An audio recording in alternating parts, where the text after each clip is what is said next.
Stadium কিন্তু জমে এখন ক্ষীর, একদম একদম জমে ক্ষীর। আবার মেরে দিয়েছে ছয়, আবার ছয় মেরে দিয়েছে ছয়। আমরা কিন্তু বাউন্ডারির ফুলঝুরি দেখতে পাচ্ছি, একের পর এক চার, একের পর এক ছয়। বাংলাদেশ কিন্তু ইতিমধ্যে ম্যাচ জিতে গিয়েছে।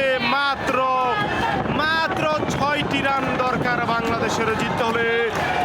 বাংলাদেশ কিন্তু একের পর এক বাউন্ডারি মারছে, একের পর এক বাউন্ডারি মারছে।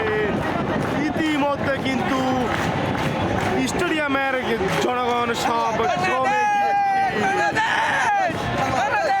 আমরা কিন্তু সেই 275 কিলোমিটার পাড়ি দিয়ে গাজীপুর থেকে চট্টগ্রাম এসে আজকে আমরা জিতে গেলাম, আমরা জয়লাভ।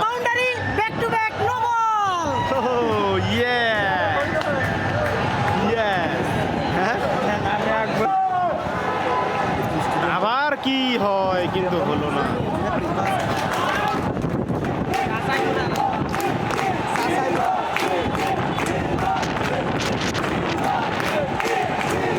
আমরা এখন স্টেডিয়ামের ঠিক টপ লেভেলে আছি, ঠিক টপ লেভেলে। স্টেডিয়ামের সব থেকে উঁচু জায়গায় অবস্থান করছি আমরা, সব থেকে উঁচু জায়গায়। এখানে বাতাসের চাপ অত্যাধিক। এখনই হৃদয়ের 50 হবে, এখনই হৃদয় 49 রানে অপরাজিত।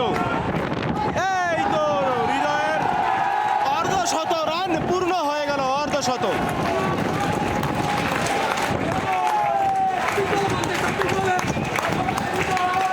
এই তো হৃদয়ের 50 হচ্ছে 26 বলে 50 রান।